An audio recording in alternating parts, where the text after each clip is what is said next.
ஐயனார் துணை சரியில்ல டுடே எபிசோடில் நம்ம சோழன் நிலாவும் பார்த்தீங்கன்னா அவங்கள பிக்கப் பண்ணுறதுக்காக போகிறாங்க. நிலா இருந்துட்டு அவங்க ஏதாச்சும் தப்பாக நினைக்க போகிறாங்க அப்படின்ற மாதிரி சொல்லிடுறாங்க. அவங்கெல்லாம் அப்படி நினைக்கிற ஆள் இல்லைங்க. நீங்கள் ஏங்க உங்களை நினச்சி இவ்வளோ வருத்தப்பட்டுட்ருக்கீங்க? அவங்கக்கிட்ட நான் ஏற்கனவே பேசி முடிச்சுட்டேன். அவங்க அதுக்கு சம்மதமும் சொல்லிட்டாங்க. நீங்கள் ஏங்க மனசை போட்டு குழப்பிக்கிறீங்க? விடுங்க அப்படின்ற மாதிரி சொல்லிடுறாங்க.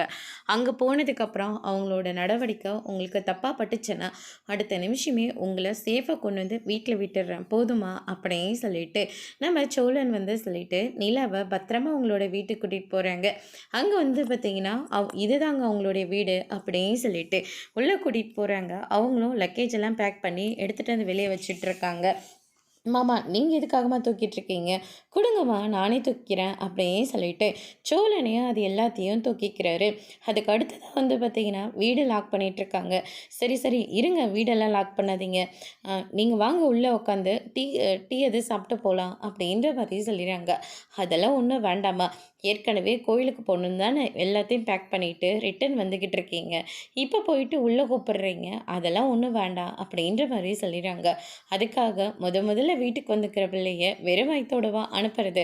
பரவாயில்லம்மா, வீட்டிலேருந்து வரும்போது தான் நாங்கள் எல்லாத்தையும் சாப்பிட்டு வந்தோம், திரும்ப போகிற வழியில் ஏதாச்சும் பார்த்துக்கலாம் அப்படின்ற மாதிரி சொல்லிடுறாங்க. அதுக்கு அடுத்ததாக லக்கேஜ் எல்லாம் சோழன் கொண்டு போய் வச்சிட்ருக்காங்க.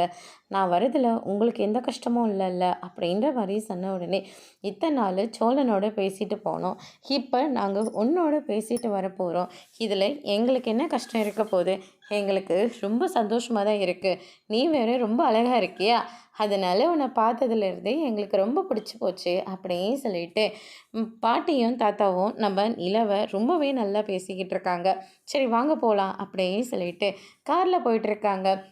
ஆமாம், உங்களுடைய கல்யாண கதைலாம் எப்படி? அப்படி இவனை போய் எப்படி நீ கல்யாணம்லாம் பண்ண அப்படின்னு சொல்லிட்டு தாத்தா கேட்கவும் உடனே நம்ம பாட்டி ஏன் சோழனுக்கு என்ன, சோழன் ரொம்பவே நல்ல பையன், அவனுக்கு எந்த குறையும் இருக்கக்கூடாதுன்னு தான் கடவுள் இவ்வளோ அழகான ஒரு மனைவியை சோழனுக்காக கொடுத்துருக்காங்க. ஆமாம், எப்படி உங்கள் கல்யாணம் நடந்துச்சு அப்படின்னு சொல்லிட்டு கேட்கவும், இது எதுக்கு அதை கதை கேட்குறீங்க? நிலாவோட அப்பா எங்களை துரத்திட்டு வரவும் நாங்கள் போலீஸ் ஸ்டேஷன் போகவும் போலீஸ் ஸ்டேஷனில் எங்கள் 2 பேர்த்துக்கும் கல்யாணம் முடிஞ்சிருச்சு.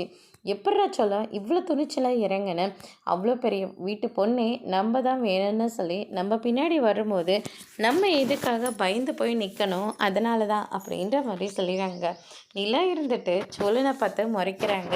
அதுக்கு அடுத்ததாக சோழன் இருந்துட்டு கொஞ்சம் சும்மா கொஞ்சம் பில்டப்புக்காக தான், வேறு ஒன்றும் இல்லை அப்படின்ற மாதிரி சொல்லி சமாளிக்கிறாரு. அதுக்கு அடுத்ததாக பார்த்தீங்கன்னா நிலா, நீ சோழன் ரொம்பவே நல்ல பையம்மா, அவன் எப்போவுமே எங்கள் வீட்டு பிள்ளை தான் அப்படின்னு சொல்லிட்டு சோழனை ரொம்பவே உயர்த்தி பேசிக்கிட்டு இருக்காங்க. நிலா இதெல்லாம் கேட்கும் போது ரொம்பவே சந்தோஷப்படுறாங்க. அதுக்கு அடுத்ததாக பார்த்தீங்கன்னா இந்த பக்கம் நம்ம சேரன் இருந்துட்டு சந்தாவோட வீட்டுக்கு போகிறாங்க. அங்கே சந்தா ரொம்பவே டல்லாக இருக்காங்க. சைட்டை பற்றி பேசி முடித்த உடனே சேரன் இருந்துட்டு என்னாச்சு, ஏன் சந்தா ஒரு மாதிரியாக இருக்குது அப்படின்னு சொல்லிட்டு கேட்கவும் ஊர்லேருந்து ஃபோன் பண்ணியிருந்தாங்க. சந்தாவை கூட்டிகிட்டு வந்து விடுறியா, இல்லை நாங்கள் சந்தாவை கூட்டிகிட்டு போட்டோமான்னு சொல்லி பயங்கரமாக பேசிட்டாங்க.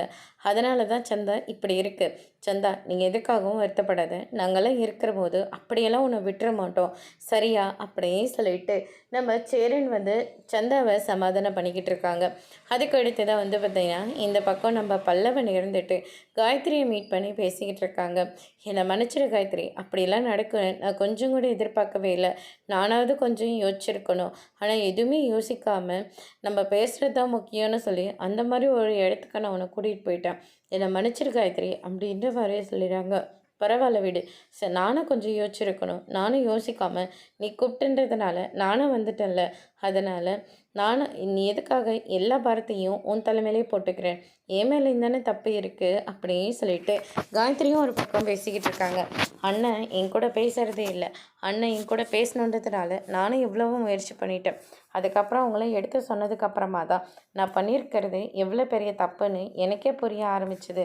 வீட்டில் எல்லோரும் நம்மளை மறுபடியும் பழையபடி நம்பினா நம்ம கொஞ்ச நாள் பார்க்காம பேசாமல் இருந்தால் மட்டும்தான் முடியும் அப்படின்னு சொல்லிட்டு காயத்ரி சொல்லிடுறாங்க. பல்லவன் இருந்துட்டா அதுவும் சரிதான்னு சொல்லிட்டு அவரும் அங்கேருந்து கிளம்பிறாரு. அதுக்கு அடுத்ததா வந்து பார்த்தீங்கன்னா, இந்த சைடு ரூம்க்கு போயிடுறாங்க. நம்ம சோழனுக்கும் நிலாவுக்கும் ஒரு ரூம் புக் பண்ணி குடுத்துடுறாங்க. சோழன் இருந்துட்டு, "பரவாயில்லம்மா, எனக்கு எதுக்கு? நான் பக்கத்துல ஏதாவது சின்ன ஹோட்டல்ல ரூம் போட்டுக்கிறேன். இங்க பாரு, நீ தனியா வந்திருந்தா பரவாயில்ல. கூட வேற உன் பொண்டாட்டி வந்திருக்கால்ல. அதனால இந்த ஹோட்டல் தான் சரியா இருக்கும். எங்க ரூம்க்கு பக்கத்து ரூம்லயே உங்களுக்கும் ரூம் போட்டிருக்கேன். நீங்க அதனால அந்த ரூம்க்கு வந்துருங்க. ஏதாவது தேவைன்னா எங்கள கூப்பிடுங்க." அப்படின்ற மாரி சொல்லிடுறாங்க. அதுக்கு அடுத்ததா வந்து பார்த்தீங்கன்னா, சோழன் இருந்துட்டு ஒரு மாதிரியாவே இருக்காங்க. "சரி, நீங்க முன்னாடி போங்கம்மா. நாங்க பேக்க எடுத்துட்டு வந்துடுறோம்." அப்படின்னு சொல்லிட்டு சோழன் ரூமுக்கு போனதும் ஒரு மாதிரியாவே இருக்காரு. நிலா இருந்துட்டு, "என்னாச்சு?" "இல்லைங்க, இதே நான் பக்கத்துல எங்கேயாவது ரூம் போட்டிருந்தேன்னா 2 ரூமா போட்டிருப்பேன். உங்களுக்கு ஒண்ணு, எனக்கு ஒண்ணு. நீங்க வேணா இங்க தங்கிக்கோங்க. நான் வேணா காருக்கு போறேன். அதெல்லாம் எந்த பிரச்சனையும் இல்ல. நான் எதுவும் உங்கள பண்ணிட மாட்டேன்."